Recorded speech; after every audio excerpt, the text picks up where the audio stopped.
Hello friends, good morning to all of you. तो अपन आज तुम्हें मैं ऐसे पढ़ाऊंगा तो स्ट्रेंथ ऑफ मटेरियल में जो चालू करते हैं। आज अपन स्ट्रेंथ ऑफ मटेरियल की first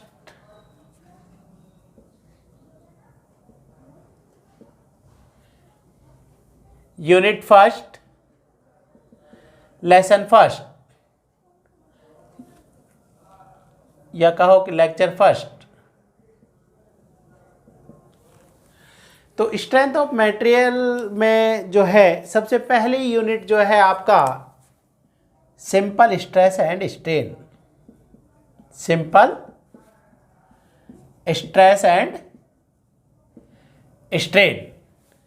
simple stress and strain क्या कहना चाह रहा है ये आपको? ये आपसे कहना चाह रहा है कि जब भी अपन किसी बॉडी के ऊपर बात करते हैं, मान लो मेरी कोई भी एक बॉडी है, मान लो ये कोई एक बॉडी है, जब मैं इसके ऊपर कोई एक्सटर्नल फोर्स लगा रहा हूं, ये जब मैं एक्सटर्नल फोर्स मान लो मैं इसके ऊपर F लगा रहा हूं, तो ये कह रहा है कि जब आप इसके ऊपर एक्सटर्नल फोर्स लगा रहे हैं तो डेफिनेटली इस फोर्स को रजिस्ट करने के लिए इसकी जो इंटरनल रजिस्टिंग कैपेसिटी होगी, क्योंकि मैंने मान लो अगर मैं देखना चाह रहा हूँ, मान लो मैं यहाँ कुछ सेक्शन पे देखना चाहूँ, तो मैं ये देख रहा हूँ कि अगर ये बॉडी इक्विलिब्रियम में है तो जब इसके ऊपर अपन कोई फोर्स लगा रहे हैं तो अगर ये बॉडी ब्रेक नहीं हो रही है तो डेफिनेटली इसके ऊपर जितना फोर्स लगा रखा है अपन ने उतना ही इसके अंदर इंटरनली जो है इसको रजिस्ट करने के लिए आपका एक प्रेशर लग जाएगा। तो ये आपसे कहता है, सबसे पहली जो टर्म्स है वो अपन पढ़ते हैं कि what is the stress. What is the stress. तो ये कह रहा है कि स्ट्रेस क्या है? तो ये कहता है कि किसी भी बॉडी की इंटरनल रजिस्टिंग कैपेसिटी, जो आंतरिक रजिस्टिंग कैपेसिटी है किसी फोर्स को रजिस्ट करने की, पर यूनिट एरिया क्या कहलाती है? आपकी स्ट्रेस कहलाती है। तो सबसे पहला या सबसे जो फर्स्ट कॉन्सेप्ट है वो आपको समझना चाहिए कि स्ट्रेस इज ए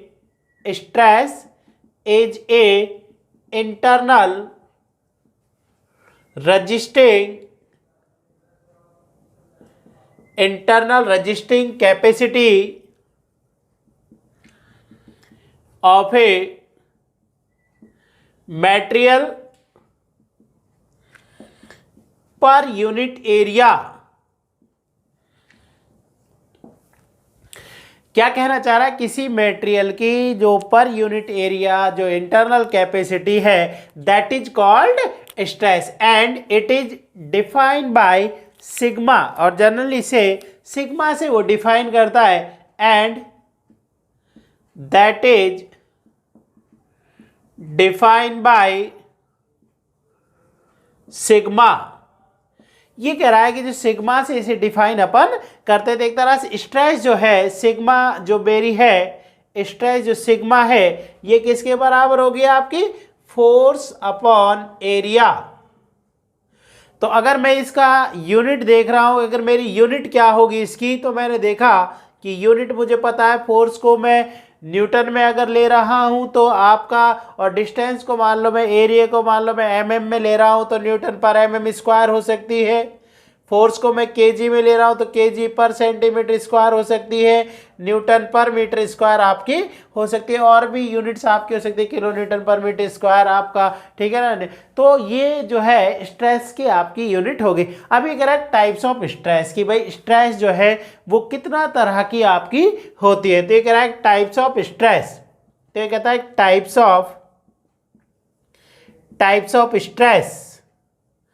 तो ये कह रहा है स्ट्रेस आपकी कितने तरह की हो सकती है? तो ये कह रहा है स्ट्रेस जो है वो डिफरेंट टाइप से आपकी क्लासिफाइड की जाती है। सबसे पहले ये कहता है डायरेक्ट स्ट्रेस।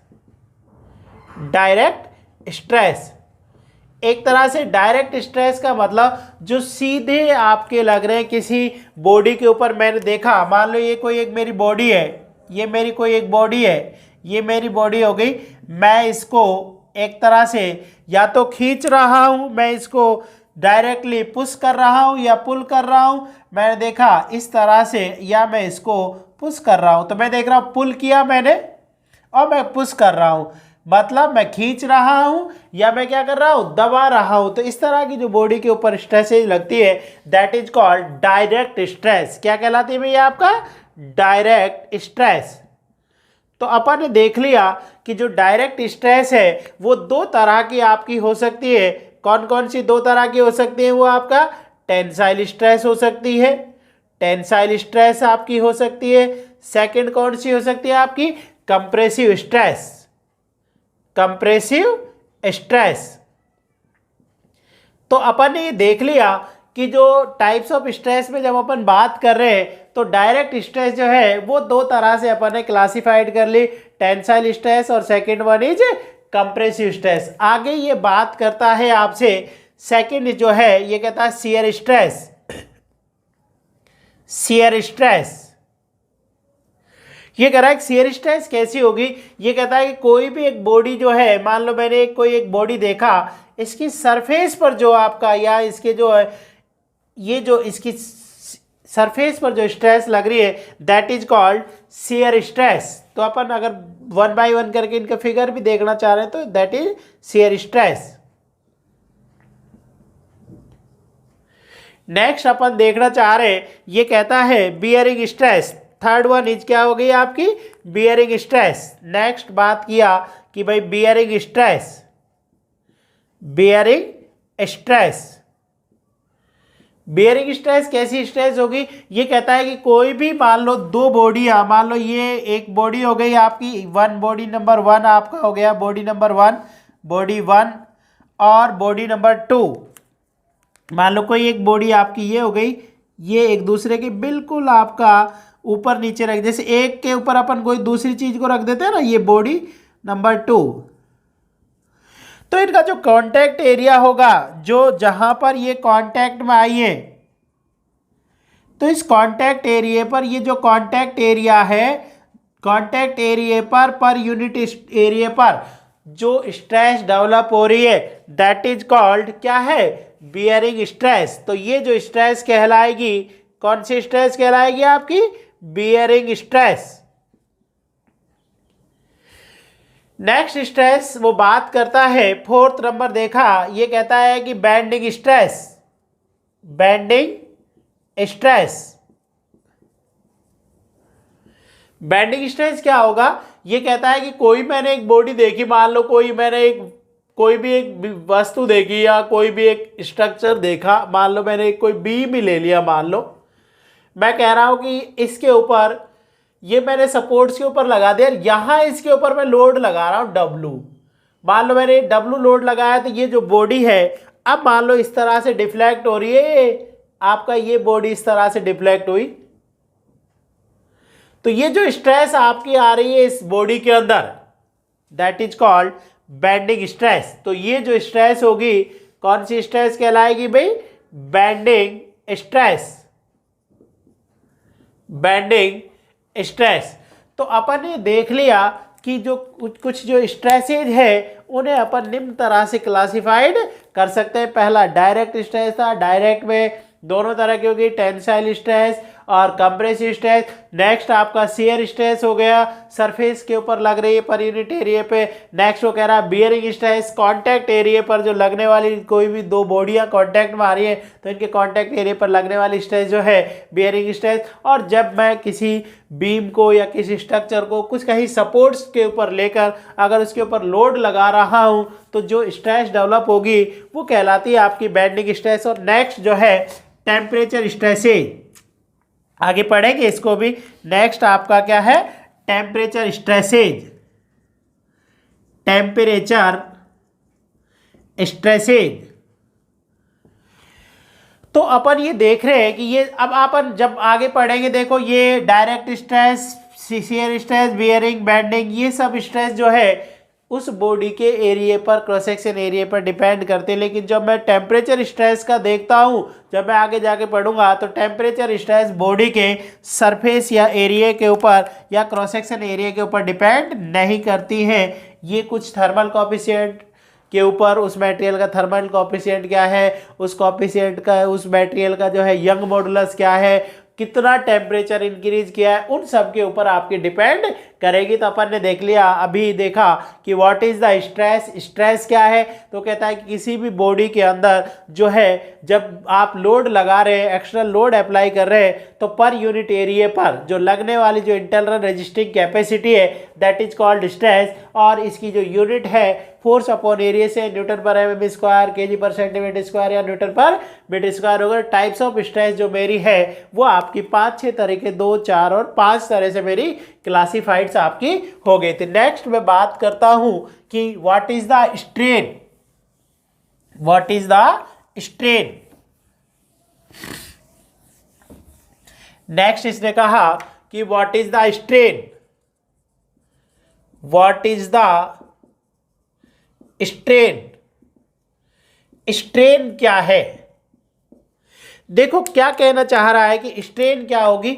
ये कहता है आपसे कि जब किसी बॉडी के ऊपर मैं जब फोर्स लगा रहा हूं, क्या कर रहा हूं मैं, फोर्स लगा रहा हूं, तो डेफिनेटली वो जो बॉडी है वो डिफॉर्म होने की कोशिश करती है। और जब डिफॉर्म होने की कोशिश करती है तो उस बॉडी को रोकने के लिए जो इंटरनल रेजिस्टिंग कैपेसिटी डेवलप हुई थी वो स्ट्रेस कहलाई थी। तो एक तरह से पहले बॉडी डिफॉर्म होने की कोशिश करते, तो सबसे इंपॉर्टेंट चीज, कई बार आपसे लोग जो है क्वेश्चन पुटअप कर लेते हैं कि बड़ा बताओ किसी बॉडी के ऊपर मैं एक्सटर्नल फोर्स लगा रहा हूं तो पहले कौन सी चीज आएगी, पहले स्ट्रेस आएगी या स्ट्रेन आएगी। लोग सोचते हैं कि पहले स्ट्रेस आएगी, वो बिल्कुल गलत आंसर है आपका।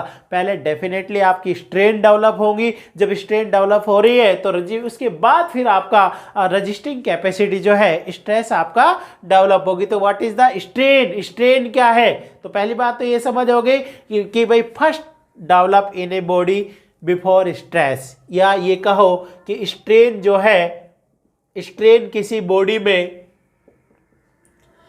स्ट्रेन किसी बॉडी में स्ट्रेस से पहले डेवलप होती है।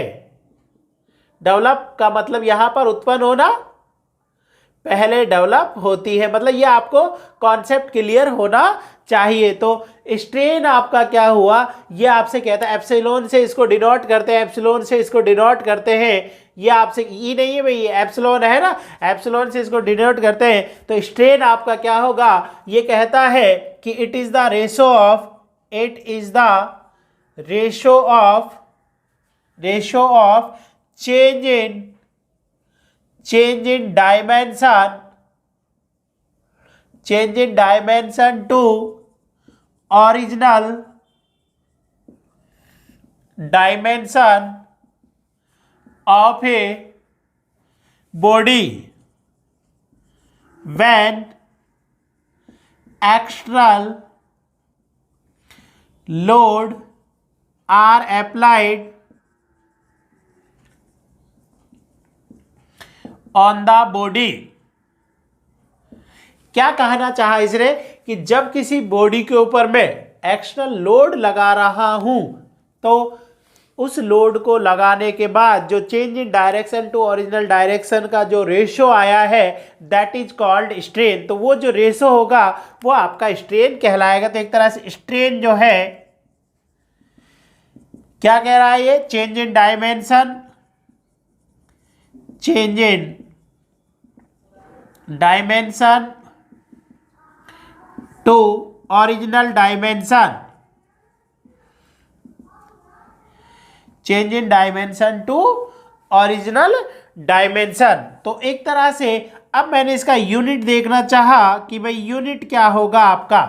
तो ये कहता है कि यूनिट क्या होगा, मैंने देखा डायमेंशन अपॉन डायमेंशन का रेशो है। मैं देख रहा हूं, मान लो चेंज इन डायमेंशन, लेंथ बढ़ी mm upon original dimension mm upon हो गया, तो कोई डायमेंशन नहीं निकल कर आएगी। आप कह सकते हो कि strain is unitless, strain is unitless. ये कहता है कि स्ट्रेन की कोई विमा नहीं होगी या स्ट्रेन जो है वो यूनिटलेस आपका होता है। अब स्ट्रेन आप जो है किस तरह से निकालोगे आगे अपन अगर देखना चाहेंगे कि भाई आपका सर्कुलर में कैसे आपका होगा, कितने तरह स्ट्रेन भी दो तरह की आपकी होती है। अगर मैं आगे बात करना चाहूँ तो ये कह रहा है कि स्ट्रेन जो है वो दो तरह की आपकी होती है, लॉन्गिट्यूडनल स्ट्रेन और लैटरल स्ट्रेन। आगे अगर मैं बात करता हूँ कि स्ट्रेन जो है वो दो डायरेक्शंस में आपकी डेवलप होती है। तो कौन कौन सी डायरेक्शन हो गई, लॉन्गिट्यूडनल और लैटरल। तो ये कहता है कि स्ट्रेन, इसी के नीचे लिखना चाह रहा हूं, स्ट्रेन किसी बॉडी में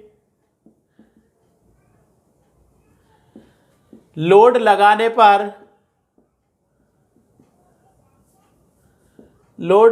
पर दो डायरेक्शन में उत्पन्न होती है। अब वो दो डायरेक्शन कौन कौन सी हो गई या स्ट्रेन जो है दो तरह की कौन कौन सी होंगी। तो फर्स्ट ये कहता है लीनियर स्ट्रेन बोल लो या लॉन्गिट्यूडनल स्ट्रेन, एक ही मतलब है। लीनियर स्ट्रेन या लॉन्गिट्यूडनल स्ट्रेन या कहो एक्सियल स्ट्रेन, इन सब का मतलब एक ही है। और सेकंड जो बात करता हूं ये कहता है ट्रांसवर्स स्ट्रेन बोल लो या बोल लो आप लैटरल स्ट्रेन।